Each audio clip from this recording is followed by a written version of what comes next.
अच्छा देखें, तरक्की करने का, आगे बढ़ने का बेहतरीन तरीका, आसान फार्मूला ये है कि पहले तो आप बाएं तरफ भागना शुरू करते हैं।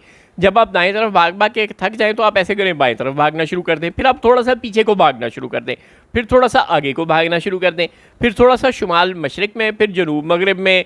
इस तरह आप अलग अलग सिमतों में भागते रहें, कभी दाएं कभी बाएं, कभी आगे कभी पीछे। एक सीधी लाइन में हमने नहीं चलना। अगर हमने सीधी लाइन में चल ली तो कहीं हम सच्ची मुच्ची किसी मंजिल को जा लें, ये ना हो जाए खुदा ना खास्ता। लिहाजा हमने किसी मंजिल पर नहीं पहुंचना, हमने सीधा सफ़र नहीं करना, हमने जिगजैग मोशन से भी आगे की कोई चीज़ करनी है, कभी दाएं कभी बाएं, कभी आगे कभी पीछे, ताकि हम या तो वहीं खड़े रहें या थोड़ा सा और पीछे चले जाएं, तरक्की माकूस कर लें। तरक्की हमने नहीं करनी। आप यार एक बात तय क्यों नहीं कर लेते? आप कहते हैं पॉलिसियों का तसलसल हम ला रहे हैं, इकोनॉमिक स्टेबिलिटी ला रहे हैं, खेत स्वा इकोनॉमिक स्टेबिलिटी ला रहे हैं। आप ये कर रहे हैं कि सोलर पैनल को सब्सिडाइज कर रही हैं आपकी हुकूमतें, तमाम हुकूमतें, सूबाई हुकूमत, वफाकी हुकूमत, सुबह दोपहर शाम, और आप हमें बता रहे हैं कि सोलर पैनल पे मुल्क चला जाएगा तो ये जो महंगा फ्यूल है उससे हमारी जान छूट जाएगी। और साथ ही आप ये कर रहे हैं, ये आपका कई साल का नैरेटिव था, पिछले 5-6 साल का, और अब आपने सोलर पैनल पर गालबन 18% तक टैक्स लगा दिया। यार आप क्या चाहते हैं, किस तरफ जाना चाहते हैं?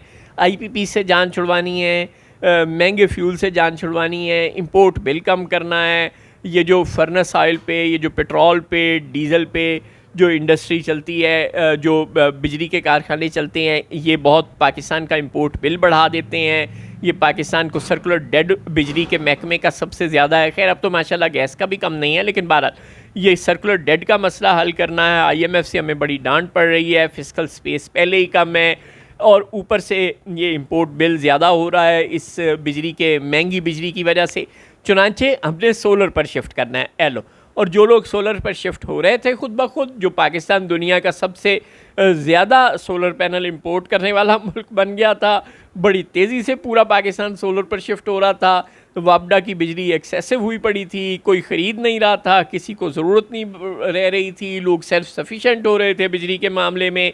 पाकिस्तान का energy crisis near to resolve हो गया था। अब आपने सोलर पैनल्स पर 18% टैक्स लगा दिया है। अब आप चाह रहे हैं कि जो ताकतवर लोग हैं, जो पाकिस्तान के बड़े बड़े ख़ानदान हैं, चाहे उसका नाम शरीफ ख़ानदान है, चाहे जरदारी ख़ानदान है, चाहे मियाँ मनशा ख़ानदान है, चाहे कोई चौधरियों का ख़ानदान है, इन सारे ख़ानदानों के चूँकि शेयर्स हैं IPPs में, और ये लोग अब गरीब हो जाएंगे अगर हम इनसे बिजली नहीं ख़रीदेंगे तो।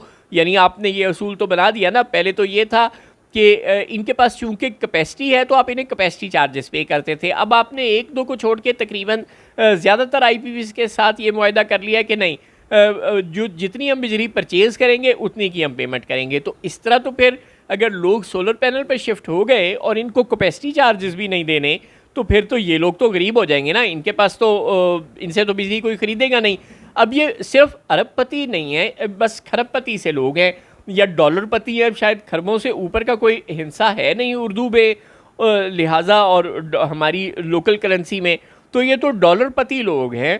अब इनके जो बिलियंस ऑफ डॉलर्स हैं, जो ट्रिलियंस ऑफ डॉलर्स हैं, वो ज़रा कम हो जाएंगे ना खुदा ना खास्ता। लिहाजा ये ज़रूरी है कि पाकिस्तान के गरीब आवाम को इनके शिकंजे तले मज़ीद दबाया जाए, और इसका बेहतरीन तरीका ये है कि सोलर पैनल को डिस्करेज किया जाए और सोलर पैनल पर टैक्स लगा दिया जाए, ताकि पाकिस्तान का जो मिडिल क्लास का जो तबका बिलखसूस सोलर पैनल की तरफ जा रहा था वो ना जा सके। कोई शर्म, कोई हया, यार आप लोग आखिर चाहते क्या हैं?